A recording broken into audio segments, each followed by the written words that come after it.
Gracias, hermanos. Bueno, espero que en la primera parte, hermanos, del tema, la pastoral ante la violencia, yo inicio con una parte trágica pero real, o sea, en lo que incide, con lo que yo llamo de lo general a lo particular, o sea, lo que es implica la parte psicosocial, la parte de las ideologías, cómo se van formando, y la parte de cómo nos afecta inconscientemente el ambiente en el que nos desenvolvemos. Y parecería que no, pero sí, hermanos, tiene su influencia. Y qué bueno que en muchos de los casos, gracias a Dios, se cuida que se tenga un buen ambiente, vamos a decirlo así. Pero, pues no todas las ciudades lo pueden tener, ¿eh? O sea, si hay ciudades muy complicadas acá en el país de México. Yo entiendo que ustedes también las ciudades más grandes, las ciudades más pequeñas es menos, probablemente, pero también hay cierta problemática. Y pues es una manera de ser conscientes de que lo que nos rodea como un medio ambiente, un contexto social, pues sí nos incide hacia los creyentes, hacia las iglesias y hacia las relaciones interpersonales. Es sencillo de nuestra disciplina al ir manejando el auto, nuestra disciplina al subir al transporte público. O sea, uno nunca tiene que dejar de lado la amabilidad y las buenas costumbres, pero hay lugares donde se han perdido. O sea, es como el más sobrevive la gente y van unos más rápido que otros y bueno, es trágico, pero es la realidad que se vive. Bueno, algunas ciudades con más violencia, otras con menos, pero sí afecta algunas colonias, algunos barrios más tranquilos, otros más problemáticos, pero esa es la realidad.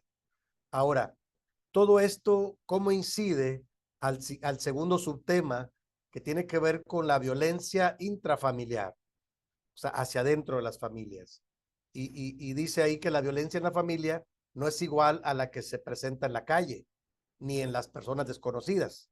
O sea, a veces en la calle pues no nos llega, uno sabe, uno escucha, uno oye las noticias, uno ve los reportes, pues es afuera, ¿verdad? Bueno, pero la violencia familiar es diferente. Ocurre, dice ahí después del punto, en donde debería ser el lugar más seguro, nuestra propia casa.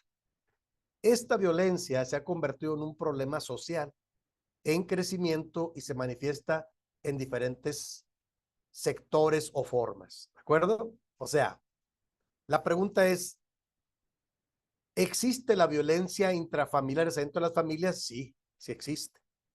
Es diferente a la que se da en las calles, en la sociedad, en los barrios, pero aunque incide de alguna manera, pero es diferente, porque se da hacia el interior de las casas, hacia adentro de las casas, ¿de acuerdo? Y es más sutil, es más velado, ¿de acuerdo? Entonces, dice, eh, ahí se cataloga como violencia familiar cuando alguno de sus integrantes, fíjense, abusa de su autoridad, ¿ah? Su fuerza o su poder para maltratar a las personas más cercanas. Y cuidado. Acá en México, yo supongo que allá también, porque es mundial este movimiento de cuidar los derechos humanos de las personas. Bueno, ahora hasta de los animales, ¿verdad? Dios mío, cuidado. Parece que aquí hay ejemplos muy chuscos en México, ya que a veces la gente pelea más por los derechos de los animales que por las personas. Pero bueno, debe ser, digo, debe ser a la par, ¿no? Pero bueno, eso nomás es un comentario. Pero aquí estamos hablando de que se cataloga como violencia familiar cuando algunos integrantes abusa, se extralimita de su autoridad, su fuerza o su poder para maltratar a las personas más cercanas. Dos puntos, esposa o esposo, hijos o hijas, hermanos o hermanas, padres, tutores o familiares, o sea, a su entorno. ¿De acuerdo? Dice, el maltrato se puede presentar en distintos integrantes de la familia y en ningún caso es justificable ni aceptable. ¿De acuerdo, menos? Menos bíblicamente. ¿Verdad? Todavía no, ahorita vamos a ver un par de pasajes bíblicos, pero Estamos hablando entonces, hermanos, de que esta es una realidad que se vive también la violencia intrafamiliar, hacia adentro de las familias. A veces es inconsciente, déjenme les digo, ¿eh? O sea, a mí me ha tocado trabajar con familias donde el jefe de familia, por ejemplo, es muy rudo, pero no se da cuenta. Dice, es que a mí me educaron así, hermano. O es que tengo que poner orden, ¿verdad? Pues cómo la familia se va a distorsionar. Y es su manera de tratar. Incluso aquí me faltó un poco poner, por ejemplo, ahora lo he aprendido en la marcha, la tradición familiar. O sea, ¿qué modelo de familia es? ¿Es una familia tradicional con papá y mamá, hijos? ¿O es una familia con patriarcado? O sea, el papá es la figura dominante o matriarcado, donde la mamá es la figura dominante. Eso también influye, ¿de acuerdo? Entonces, donde hay patriarcados, como los patriarcas, entonces el varón es el que dice la última palabra. Pero también donde hay matriarcado, donde la mamá es la que resuelve, la que decide, la que influye más, pues siempre lo que diga ella, finalmente tiene la última palabra. Entonces, depende también de la historia familiar que vengamos acarreando. ¿Están de acuerdo, hermanos? O sea, yo pongo el ejemplo a veces, de que de una generación de mí hacia atrás, este, tuvieron la educación, más dura. Los padres eran muy duros, comúnmente. Y luego ya las nuevas generaciones ya se modificaron, se ablandaron, diría yo. Entonces ahora es más relajada, es más consciente por los derechos humanos, todos los avances de comunicación, todo eso influye. Hoy en día, por ejemplo, acá en México hay una procuraduría de los derechos de la mujer, otra del menor, otra del anciano, otra del discapacitado. O sea, tienen áreas para atender las quejas de las personas que se sienten violentadas. Yo supongo que en otros países también se ha trabajado. No se diga en Estados Unidos, ¿no? Que es el país que supuestamente cuida de los derechos humanos de todas las personas, ¿verdad? Entonces, este, solamente estamos tratando de identificar algunos signos, de cuándo se da la violencia familiar, cuando alguien abusa de su autoridad, sea quien sea. Y terminamos diciendo que este maltrato se da entre distintos integrantes de la familia, pero en ningún caso es justificable ni aceptable, porque luego uno lo justifica. Por ejemplo, acá en México se decía, cuando los hijos le decíamos a los papás, ¿pero por qué, papá? Porque soy tu padre, porque soy tu madre, y haga las cosas y ya no pregunte. Y uno, bueno, pues está bien. Digo, en el caso razonable, en otro caso era con golpes, o sea, era ruda la educación, pero era como parte normal de esos años. Hoy en día las cosas han cambiado, déjeme le digo, o sea, las cosas han, en esta evolución de las formas sociales se desarrollan los derechos humanos y pongo el ejemplo de Estados Unidos porque tengo familia por allá. Ahora se cuidan los derechos de los más jóvenes, de los más vulnerables, entre comillas, pero eso también propicia, ahorita lo vamos a ver, ya lo vimos creo en uno de los subtítulos, cuando hablábamos de la educación, de la crianza. Eso propicia también de que a veces las nuevas generaciones no solo tienen libertad, sino tienen libertinaje. Y es muy complicado poner límites, porque ellos dicen, deben respetar mis derechos, ¿no? Desde chiquitos, hoy en día se da. Y bueno, son los tiempos que nos tocan vivir, cómo hacer este equilibrio entre la libertad, los derechos, pero también los límites. O sea, tiene su complejidad, ¿de acuerdo? Entonces estamos hablando del subtema de la violencia intrafamiliar. Siguiente, Filmina, pueden existir diferentes tipos de violencia en las relaciones familiares. Número uno, la violencia emocional. ¿Qué es la violencia emocional? Cuando una persona afecta a otra, yo le puse ahí, rescaté un título de un libro, ahorita les voy a platicar, cuando las magulladuras o la evidencia es interna, cuando los golpes son internos, o sea, es violencia emocional, ¿sí? Cuando una persona no golpea a otra, pero lo ofende, lo menosprecia, o lo ignora, ¿de acuerdo? O lo hostiga demasiado, ¿no? O sea, no, nunca, dice, nunca la golpeé, pero le ejerció violencia emocional.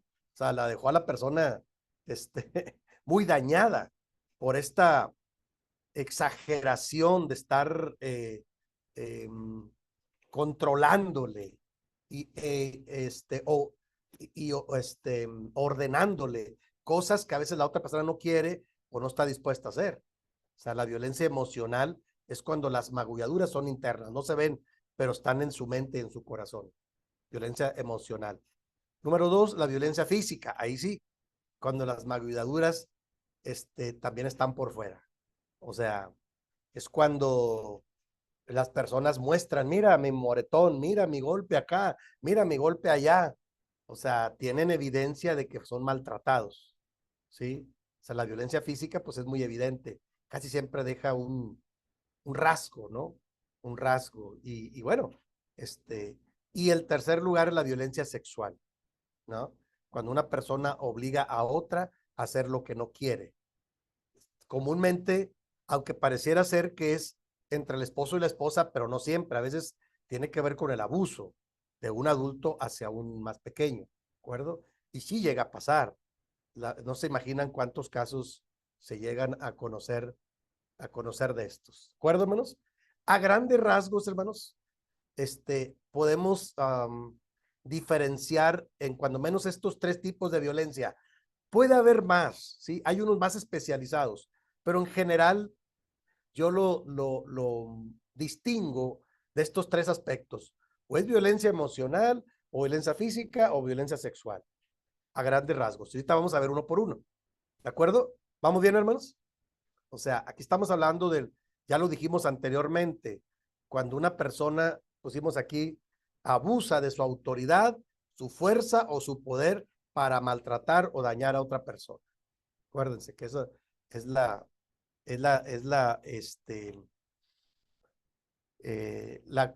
la designación de cuando se convierte en violencia intrafamiliar por en las relaciones familiares, ¿no? Y bueno, puede ser consciente o inconscientemente también, ¿eh? Déjeme le digo. A veces la persona que lo ejerce no se da cuenta porque tiene un problema grande de predisposición, de que la persona también está afectada. No sé, hay diferentes condicionantes, diferentes explicaciones de por qué una persona llega a ejercer alguna de estas tipos de violencia, expresiones de violencia. A veces la persona tiene diferentes contextos, diferentes situaciones que se juntan e inciden para que caiga en esto. ¿De acuerdo, hermanos? ¿Vamos bien, hermanos, hasta aquí? Bueno, entonces vamos a ir viendo a ver hasta dónde alcanzamos a llegar, eh, este, pero vamos a avanzar un poco. Y si hablamos de la violencia emocional, cuando las magulladuras son internas, dice existen diferentes formas de violencia emocional, violentar emocionalmente a otra persona a través de mensajes con menosprecio y rechazo que incomodan a otra persona por medio de gestos o actitudes que conllevan humillar, manipular, intimidar, avergonzar y deteriorar la imagen de otros, ¿verdad? Eso es violencia emocional, ¿de acuerdo, hermanos? O sea, a veces yo me he encontrado mucho con la persona, es que no le toqué, no le dije nada, pero hasta con los gestos puedes ofenderse a otra persona, ¿de acuerdo? O sea, eso es violencia y tiene que ver con estos medios, gestos, actitudes que conllevan humillar, manipular, intimidar, avergonzar o deteriorar la imagen de otra persona. Cuidado. O sea, y luego sigue diciendo ahí, es un tipo de violencia pasiva que igualmente lastima, aunque la falta de atención y cuidado para con la propia familia, al no suplir sus necesidades básicas, puede causar un cierto daño emocional, produciendo 2 puntos, angustia, desesperanza, resentimiento, inconformidades y quejas, que en la mayoría de las veces no son verbalizadas, pero sí manifestadas. O sea, Yo aprendí, hermanos, en la iglesia a identificar el que es, le llaman el violento pasivo. O sea, no grita, no discute, no, pero sí violenta a las personas. Cuidado, cuidado. Dice un amigo, terapeuta, a veces los más cerecitos son los más tremendos, dice. Sí, porque el que está acostumbrado a hablar, pues se expresa, verbaliza, opina, te das cuenta. Pero hay gente que es muy seria, muy introvertida y no te das cuenta. Y dices, no, pero no parece un alma de Dios, no dice nada. Pues sí, pero no sabes tú lo que está pensando, ¿verdad? Y, y entonces, hermanos, si profundizamos un poquito en el tema de la violencia emocional, quiere decir que a veces puede ser un tipo de violencia pasiva, pero que igualmente lastima, ¿no? Porque lleva este tipo, incluso dice la parte final, cuando se da en la propia familia, al no suplir sus necesidades básicas, produce causas trágicas. Yo he conocido casos así. Créanme que yo me he sentado, cuando menos, no me tocaron muchos casos, pero cuando menos un par de casos me tocaron en la iglesia local donde estuve de pastor la última vez, donde yo me tuve que sentar con el varón y le dije, oye, varón, ¿te das cuenta que tus hijos se quejan de que no les das? Lo necesitan, no, hermano, pero esto, lo otro, porque él no tenía un trabajo seguro. Y la hermana se quejaba de que él era muy desobligado, no daba ni para comer, entonces la hermana tendría que trabajar. Y bueno, se generaba todo un ambiente nocivo y había mucha violencia emocional. No se golpeaban, pero se ofendían mucho. Y entonces yo le dije, hermano, es que usted como cabeza de familia, póngase las pilas, o sea, póngase, cumpla con lo que debe ser, ¿verdad? No puede evadir olímpicamente su responsabilidad como ser el proveedor de esta casa. Si no es así, pues la hermana tiene que salir a trabajar, o sea, él era como muy celoso, era un círculo ahí muy, muy triste. Y bueno, intentamos ayudarlos, acabaron separándose, porque era muy difícil. A veces la violencia emocional es tan dura y tiene tanto tiempo, como yo decías, la, en la primera parte, a veces las personas a veces se han ofendido tanto que ya en lo que le diga uno u otro ya no afecta. Ya están demasiado predispuestos y dañados. O sea, ya se bloquearon los dos en sus sentimientos. Eso es peligroso, es triste. Entonces, cuando ya ni siquiera se van a poner de acuerdo. Y dicen, no, lo que él diga me da igual, o lo que ella diga me da igual. O sea, ya no hay interés, ya no hay, lamentablemente, ya no hay esta cercanía. Entonces, es cuando las personas se desinteresan en la otra, pero también es un tipo de violencia emocional. Y más si son esposos, tienen hijos, pues a los hijos hay que sostenerlos. A los hijos hay que darles su manutención. A uno de ellos le dije, porque él dice, hermano, pues es que no tengo trabajo, estaba enfermo, ella no cuida, y bueno, se justificaba él mucho. Y le dije, mire, hermano, déjeme le digo con mucho cariño y mucho respeto y mucha confianza, es que no, eso que usted me dice no es justificación. Sí sabe que las leyes en México dicen que la familia está obligada a darle a los más pequeños, no solo para que coman y estudien, sino hasta para su recreación. Y busqué el artículo de la ley. Digo, aquí dice la ley. O sea, si no lo quiere hacer porque la Biblia lo dice, pues hágalo porque la ley lo obliga. Pues esfuércese, ¿verdad? Digo, ya el colmo, ¿verdad? Porque él, no, pero hermano, que Dios sabe que yo me echo ganas y no puedo, y estoy enfermo, tengo trabajo, ya ellos no me aceptan en la casa, había un problema ahí muy grande, ¿no? Pero yo me di cuenta tratando de entrevistarlos que el problema es que él estaba muy ofendido porque ellos ya no lo aceptaban como familia. Entonces él dice, pues no les doy lo que necesitan, a ver si no me extrañan. Y se enredó mucho la cosa ahí. Pero yo le dije a él lo que la ley decía que estaba obligado a hacer. Y le dije, además, déjeme, le digo, tenga cuidado, Leo. Yo me asesoré ahora, las leyes han cambiado en México. Pues tengo un hijo abogado ahora y yo le pregunto cosas y él me asesora. Dice, no, sí, cuando una pareja se separa y hay hijos en el medio y el hombre se desobliga, ella lo puede demandar y ahora es retroactivo los años en que no le suplió. Antes no, dice, ahora sí.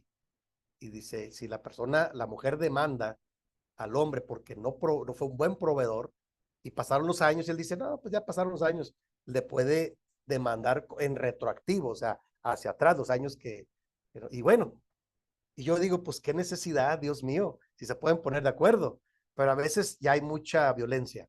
¿Están de acuerdo, menos? O sea, lo triste es que la parte final produce angustia, desesperanza, resentimientos, inconformidades y quejas que en la mayoría de las veces no son verbalizadas, pero sí se manifiestan. O cuando hay hijos muy rebeldes, dice, ¿por qué es tan rebelde el hijo o la hija? Algo está queriendo decir de lo que no le gusta, de lo que está pasando en la familia. Probablemente, no digo, no lo aseguro, puede haber algún tipo de violencia emocional y el más joven está manifestando su inconformidad sin decir nada. Cuidado, hermanos. Cuidado. Son síntomas de alguien que está inconforme por lo que está pasando. Entonces la persona tiene reacciones muy extrañas. ¿Por qué se comporta así? Porque es una manera de mostrar su inconformidad de lo que está pasando y a veces en el fondo pues hay un tipo de violencia emocional. ¿De acuerdo, hermanos? Son como síntomas de lo que pasa en un hogar donde hay mucha violencia emocional. Sí, a veces incluso, como dije, puede ser hasta inconsciente. Bueno, el maltrato verbal también entra dentro de la violencia emocional. Tiene lugar cuando mediante el uso de palabras se ridiculiza, se humilla, se insulta o se amenaza a la otra persona. La frecuencia y la intensidad de los ataques verbales pueden causar daños profundos a través de burlas, apodos insultantes, frases despectivas o sarcasmos, ya sea de forma directa o indirecta hacia la integridad de los demás. ¿De acuerdo? Cuidado, o sea, el maltrato verbal también es un maltrato emocional. Muchos padres condimentan sus malos tratos verbales presentándolos como orientación o guía para justificar observaciones crueles o injustas. Se valen de la racionalización como si te lo digo es por tu propio bien o yo tengo todo el derecho de decirte, etcétera. ¿De acuerdo? Entonces, cuidado. El maltrato verbal es un tipo de maltrato emocional. ¿Están de acuerdo, hermanos? O sea, eso está documentado, eso no lo digo yo, lo dicen todos los especialistas. Sobre todo lo dice la ley. Cuidado. Sí, solo hay que ser conscientes de lo que pasa. Dice, aunque es incuestionable que un miembro de una familia puede ser dañado por las humillaciones provenientes de amigos, maestros, hermanos y otros miembros de la familia. Uy, ¿qué pasó aquí? Bueno, oh, sin darme cuenta. Sí regresé, ¿verdad? Qué bueno. Nomás déjenme, me regreso a, permítame tantito.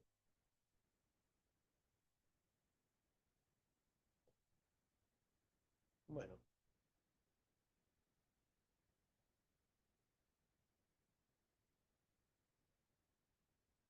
aquí vamos. ¿Sí, verdad? Sí. Déjenme ver si lo puedo volver a hacer más grande.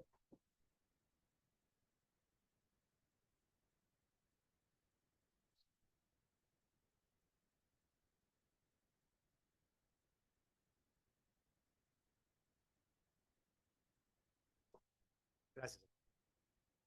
Entonces, es incuestionable que un miembro de una familia puede ser dañado por las humillaciones provenientes de amigos, maestros, hermanos u otros miembros de la familia a quienes más vulnerables son los hijos, es a sus padres. O sea, un insulto, cuidado con esto, un insulto, una burla, un menosprecio, los hijos son muy vulnerables a lo que los padres digan, porque son sus figuras de autoridad y de cariño, cuidado.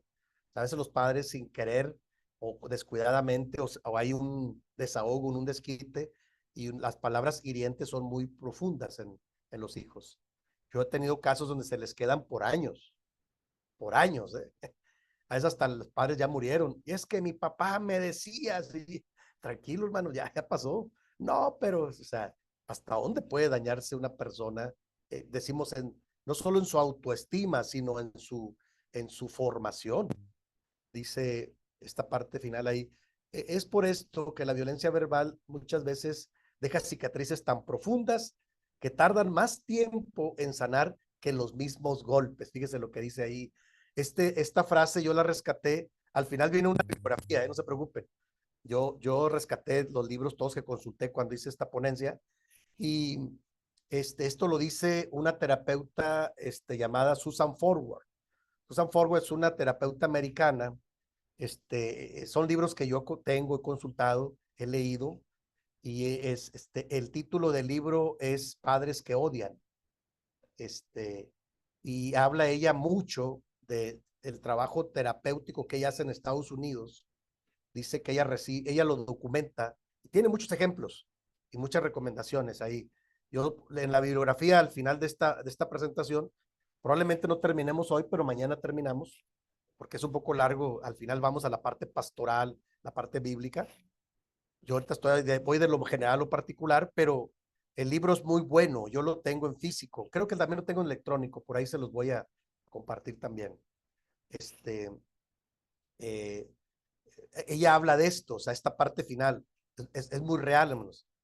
La violencia verbal muchas veces deja cicatrices tan profundas que tardan más tiempo en sanar, fíjese lo que dice ahí, que los mismos golpes. O sea, porque los golpes tienen cicatrices que se sanan, ¿verdad? Un moretón, un rasguño, no sé, algo, un golpe, pero las magulladuras internas, ahora entienden por qué mi subtítulo ahí, la violencia emocional deja magulladuras internas.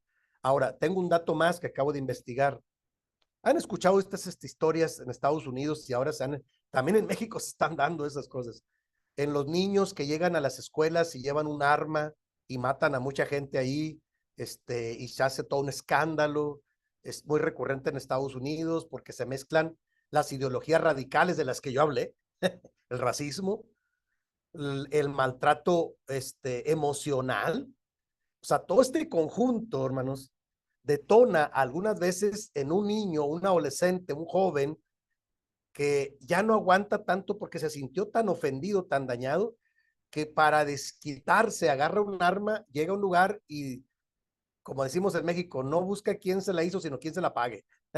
O sea, estos detonantes de violencia extrema se van forjando poco a poco, no son de la noche a la mañana. Déjame le digo, cuidado. O sea, se van forjando y a veces, si no tienen figuras de cariño, o sea, se conjuga con lo que vimos en una de las clases, si no me equivoco, en la segunda clase en el pastoral, el desarrollo familiar. Yo les hablé ahí en el desarrollo humano, hay una área que se llama el desarrollo afectivo, me acuerdo que se los comenté. Cuando un niño crece sin afecto, siendo un bebé o un niño o un adolescente, tiene falta de afecto y luego aparte es bombardeado por violencia verbal, por el racismo, por carencias, no sé, el detonante trágico no se da de la noche a la mañana. Tengamos cuidado, o sea, eso se va observando, se va dando. Y como yo decía en la clase pasada, cuando hablamos de saber observar, saber preguntar, uno tiene que ser observador. Si uno ve que el niño está contenido, enojado, algo está pasando, hay que atender ese tipo de expresiones. Porque si tú lo dejas al aire, y bueno, no pasa nada. Una persona que explota, como decimos nosotros, guarda mucho y explota, híjole, no sabe uno en qué nivel puede llegar. Está documentado en Estados Unidos que estos atentados o estas uh, adolescentes que toman armas y matan a compañeros, maestros, es una conjunción de de muchos de estos elementos que yo estoy platicándoles. ¿De acuerdo, hermanos? Entonces, como dije, pasaba en Estados Unidos, ahora pasa también en México, en la ciudad de Monterrey ya ha pasado un par de veces, y cada vez hay más alertas en las escuelas de que cuidado, porque va a pasar, por como ahora hay redes sociales y los niños dicen todo lo que piensan, ahora de repente tienen que frenar todo. Hey, esperen, cerramos clases porque hay una amenaza de que un niño amenazó de que iba a ir y iba a llevar su pistola, o iba a ir y se iban a pagar todos los amiguitos lo que dijeron. Y pues frenan clases de, a ver, vamos a investigar, y tiene que entrar la autoridad para investigar qué está pasando, porque sí se dieron dos casos en la ciudad de Monterrey. Lamentablemente esos casos eran de personas con mucha posibilidad económica, pues para que alguien tenga un arma es porque sabe, tiene con qué comprarla, ¿verdad? No, me parece que no cuestan baratas, no sé. O sea, ¿qué quiero decir? Que se dan todos los niveles, hermano. Uno pensaría, eso se da entre la gente pobre, ignorante, ¿verdad? No, hermano, no. Se dan todos los extractos sociales, ¿de acuerdo? Cuidado, o sea, estamos hablando de relaciones interpersonales, estamos hablando de inconformidad, estamos hablando de insatisfacciones y luego se conjuga con esta falta de cariño, falta de atención, pues puede, puede igual pasarse la etapa de la vida, no pasar nada, pero puede detonar en cosas cada vez más trágicas. ¿Cómo ven, hermanos? Los veo muy serios. Hoy me puse muy rudo, ¿verdad? Pero, Puede, pastor, permiso. sí, hermana, adelante, por favor.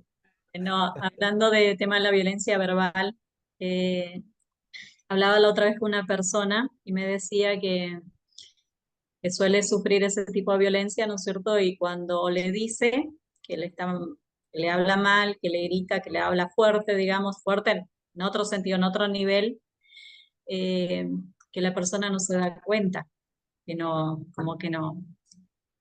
O sea, la excusa que pone él que no se da cuenta que le habla así.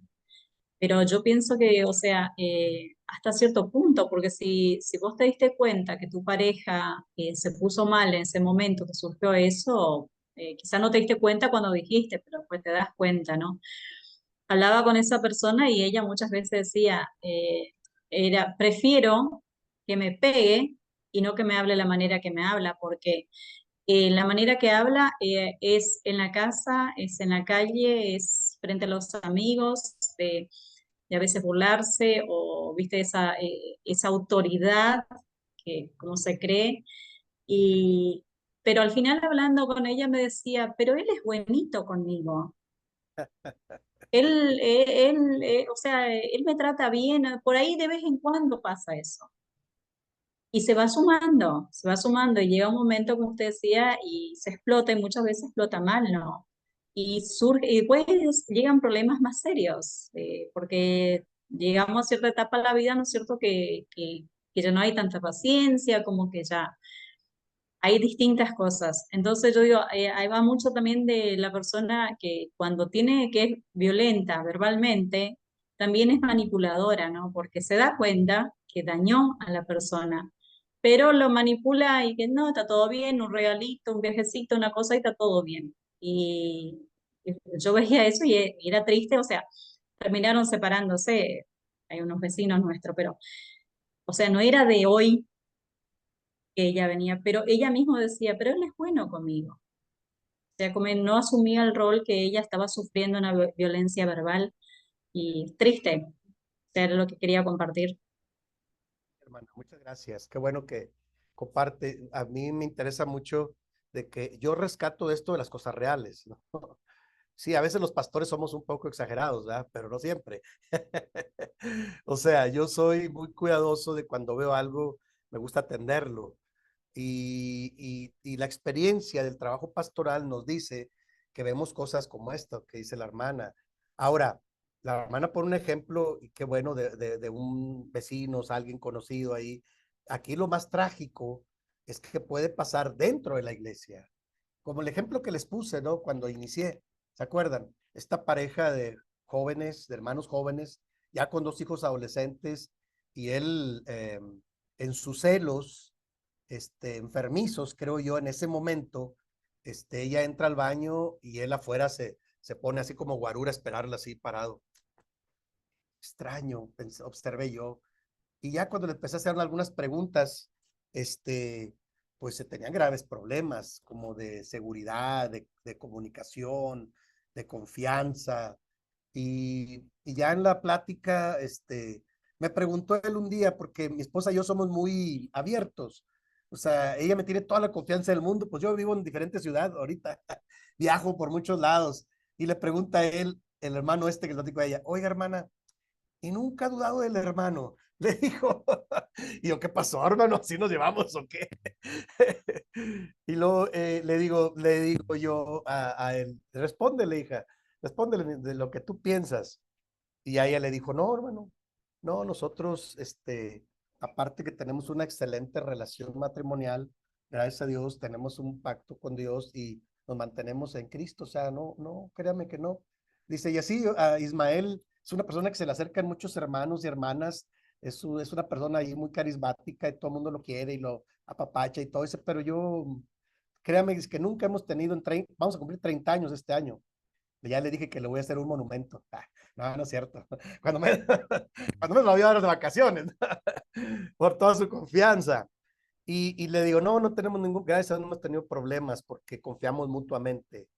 Este, y entonces sí se puede, hermano, nada más uno tiene que estar en Cristo y uno tiene que dialogar y ellos fueron mejorando, gracias a Dios, y ahora son grandes amigos, se congregan ahí en Monterrey, en la iglesia, cenamos de vez en cuando, yo cuando voy a Monterrey ceno con ellos casi siempre, porque él es muy atento conmigo y yo le llevo regalito de donde estoy, le llevo, él es un contador muy exitoso y me ayuda con mi contabilidad y todo, pero esa área no la había trabajado él por sus inseguridades, este, y lo hemos trabajado y ha mejorado. Entonces yo sí creo que las cosas cuando se identifican y se trabajan pueden mejorar. Si se dejan hacia la deriva, no van a mejorar, van a empeorar seguramente. ¿Están de acuerdo? Esa es mi teoría, esa es mi premisa. Hermana Liti, ¿quiere comentar también? Adelante. Sí, buenas noches. Sí, yo quería comentar algo. Sí que la violencia verbal duele muchísimo más que tal vez los golpes, ¿no? Que deja cicatrices por el resto de tu vida, ¿no?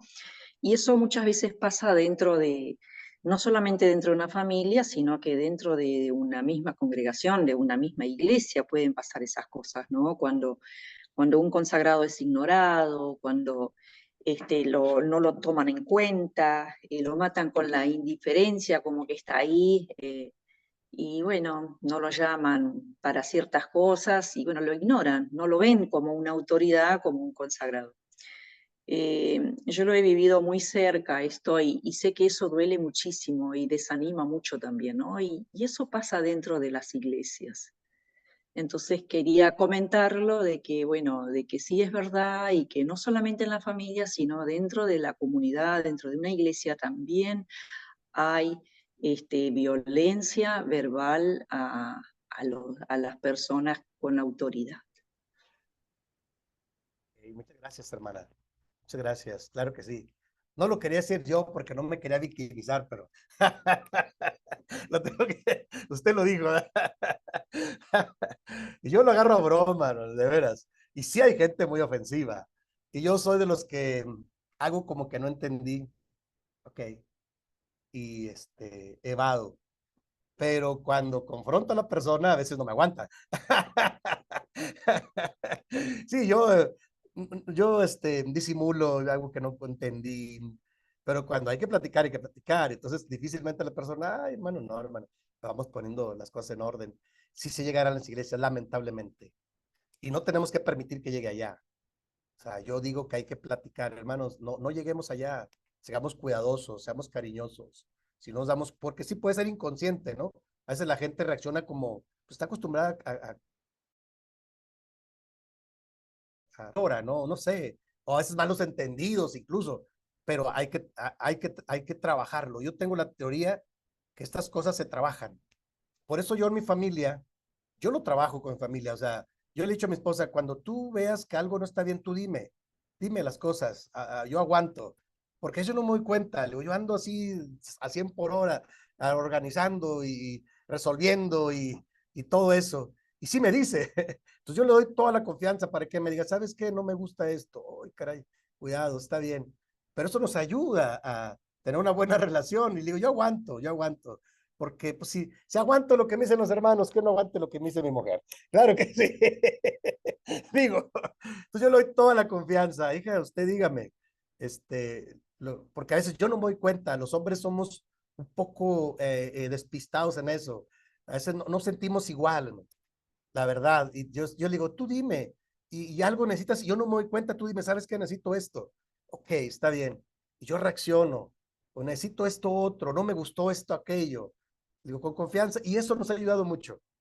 Eso nos ha ayudado mucho, porque la verdad es que el hombre es más rudo, el hombre contacta más con el enojo. Más adelante vamos a ver uno de los subtítulos es cómo contactar con las emociones y cómo identificarlas, ¿eh? No crean, pero eso lo vamos a ver mañana.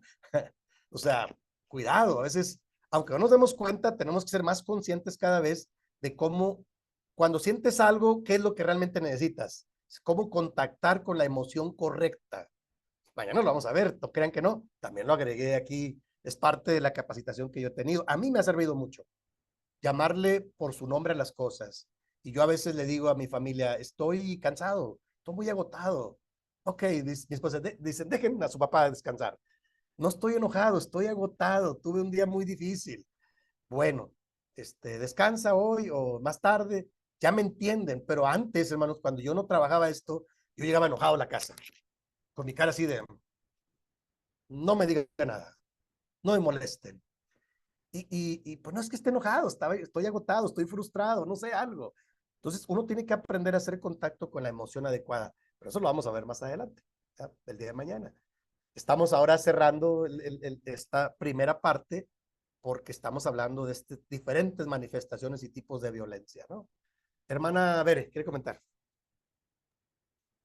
Pastor, bueno, buenas noches a todos. Eh, Mi esposo dice al revés que usted, hermano Isma. Mi esposo dice que si aguanta lo que yo le digo, aguanta lo que los hermanos le digan. No, ya en serio. No, creo que este tema es re importante porque me parece que creo que en la mayoría de las familias siempre se vive un cierto tipo de violencia o a veces un combo de muchos tipos de violencia. Y algo que tenía que ver con lo que comentaba mi querida hermana Liti es que lo importante es poder nosotros identificar que eso que nosotros quizá de alguna forma recibimos en casa, no lo traslademos, ¿no? A otros lugares, ya sea a nuestra propia familia, fuera del núcleo, papá, mamá, hermanos, sino me refiero a la familia de esposo, hijos ahora, los que tienen hijos, y mucho menos hacia un exterior mucho más amplio como puede ser la iglesia o incluso la misma sociedad. Eh, Esto de la violencia, de alguna forma que no se mira, es decir, que no es física, sino que tiene que ver con las emociones, ciertamente daña mucho más, ¿no? Y lo dijo usted, es bien cierto, hay gente que vive toda una vida creyendo lo que los papás le dijeron, que eran tontos, que eran inútiles, que no servían para nada, y bueno, un sinfín de palabras despreciativas, menospreciativas que se solían decir y que la gente sigue creyendo a sus 40, 50, 60 años que son eso, ¿no? Entonces, creo que lo importante es poder tomar conciencia de que ahora nosotros podemos marcar una diferencia siendo más conscientes de que manejar palabras incluso de afirmación nos van a dejar mucho mejores experiencias con nuestra familia como hacia afuera, ¿no? Hacia la sociedad, porque a veces eso que nosotros recibimos también lo manifestamos afuera. Este, Pasa lo que decía usted, ¿no? Viene el del auto de enfrente o el de atrás y uno le toca el claxon o la bocina a todo lo que da o uno le grita, le insulta y es muchas veces el reflejo de lo que uno trae también, ¿no? Que recibió en casa. Entonces, creo que sí es bien importante. Creo que se va a poner más bueno más adelante el hacer conciencia de decir, bueno, esto recibí, pero no es obligación dar lo mismo que yo recibí, ¿no? Sino poder hacer ese cambio de decir, bueno, yo recibí esto que a mí no me hizo bien, que no me gustó, y bueno, tampoco se lo voy a ofrecer ahora a nadie más, sino tratar de cambiarlo. Eso sería mi comentario. Gracias, hermano. Sí, hermana, muchas gracias. Por cuestión del tiempo vamos a ir cerrando, no se preocupen, mañana lo retomamos, ¿verdad? A la misma hora en el mismo canal. Este, Todavía falta la parte más pastoral y bíblica. Yo quise empezar de lo general a lo particular porque casi siempre lo desasociamos. Nos vamos directo a la parte de la iglesia, pero el asunto de la violencia es un asunto más complejo. La ilustración que yo pongo al principio, el monstruo de las 1000 cabezas, ¿no? O sea, son muchos factores que a veces no sabemos ni por dónde origina y nos damos cuenta a veces que es el medio ambiente, pueden ser las circunstancias que vivimos y cuando nos damos cuenta las cambiamos. ¿Están de acuerdo? O sea, yo he estado en lugares donde le digo a mi familia, ¿saben qué? Aquí no podemos estar más, movámonos a otro lugar más relajado. Oye, sí, tienes razón, es que hay demasiado ruido, demasiada violencia y yo quiero estar más relajado en este momento. ¿Sí me explico? O sea, por eso yo voy así en este proceso y como dije, el archivo es todavía, vamos, yo creo como a la mitad. Todavía mañana vamos a empezar, ya vamos a hablar de violencia física, vamos a hablar de violencia sexual, vamos a hablar también de las causas de origen, las emociones, como les dije, y bueno, y la iglesia y la intervención ante la violencia. ¿Qué podemos hacer? Y la parte preventiva y correctiva, las pautas pastorales, como yo le llamo. Entonces, todavía mañana vamos a seguir, no se preocupen. Este, Solo quise darles un adelanto de que todavía vamos a la mitad. Y espero en Dios que esto nos eh, prepare para trabajar con nosotros y estar equipados para trabajar con otras familias. Yo creo que vamos bien, vamos cada vez avanzando, vamos equipándonos, porque esto yo anhelo que sea bendición para otras familias más, ¿no? Ese es el objetivo. Entonces, por cuestión del tiempo, vamos a orar y para dejar a mi hermano que organice lo que está programado. ¿Le parece, hermanos? Vamos a orar, por favor. Bendito Padre, muchas gracias. Gracias, Señor, porque hoy tú nos bendices teniendo esta clase, esta reflexión, estas enseñanzas. Y queremos pedir, Padre, que en el nombre de Jesucristo, tu bendición nunca falte en nuestros hogares, en nuestras familias y en todos los que nos rodean. Bendice a cada corazón de los que están aquí presentes, a los que ha de llegar esta capacitación, este material, y que a través de esto nosotros podamos ser equipados y capacitados para toda buena obra. Padre, en tus manos preciosas nos encomendamos confiando en que tú siempre tienes las mejores respuestas para nosotros y en que tú proveerás lo necesario. Gracias en el nombre de Jesucristo, nuestro Salvador. Amén.